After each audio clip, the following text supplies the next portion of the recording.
paralegals who worked for me to care about the firm as much as I did.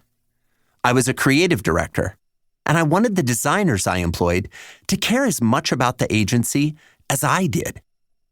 I was a consultant, and I wanted the associates I hired to care as much about the practice as I did.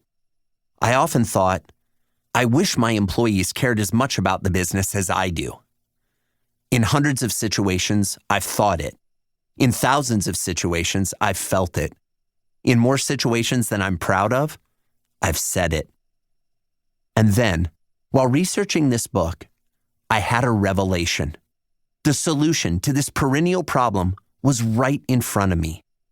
Now, when a leader, owner, entrepreneur, or employer of any kind says to me, I wish my employees cared as much about the business as I do, I respond, your employees wish you cared as much about them as you do about the business. Now, before you object, let me be clear. I'm not judging you. I'm willing to bet that you actually care a lot about your employees. You think about them morning, noon, and night.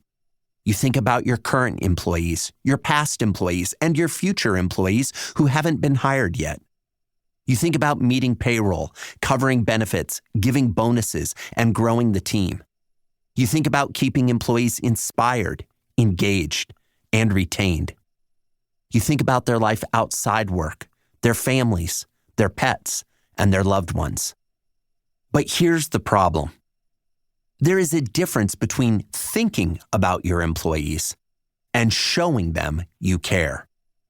Your employees wish you cared as much about them as you do about the business.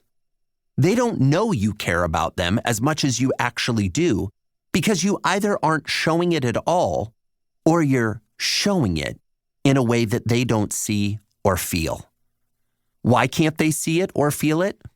There are at least 3 reasons. 3 reasons your employees don't know you care as much as you actually do. Number 1, lack of understanding. As humans, we tend to see the world from our own perspective or point of view. We worry about our own stuff so much that we fail to realize other people care about us too. Employees are often so preoccupied with their own challenges, crises, and circumstances that they don't have time to fully consider the multifaceted aspects of the employee-employer relationship. In addition, most employees have never been, nor will ever be, employers, so they lack context for the challenges, stresses, and difficulties that come with the role. Number 2, lack of demonstrated appreciation. Most leaders over-index on the tell part of show and tell, when they should be exploring more ways to show. You can say you care about your employees, and you can even tell them that you care. But when was the last time they witnessed you do something that showed you care? Some of you might be thinking, Joey, I paid their paycheck last week. Doesn't that count? Actually, it doesn't. They worked for you, and you paid them the agreed upon compensation. That's not care. That's a contract.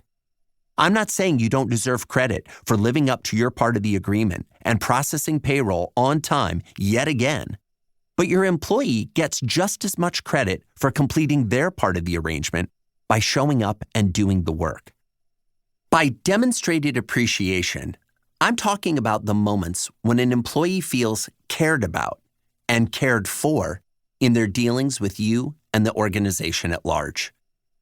When an employee has an interaction with you or someone else on the team that makes them feel seen, heard, and appreciated, that is showing that you care about them. Number 3, lack of connection. A visionary leader who spends the majority of their day focused on the big picture, future growth, scaling, and achieving has a tendency to overlook the small acts of kindness that can make an employee's day. By slowing down, getting more granular, and looking for magical moments to personally and emotionally connect with employees, a leader can shift the employee's beliefs and feelings from wishing their employer cared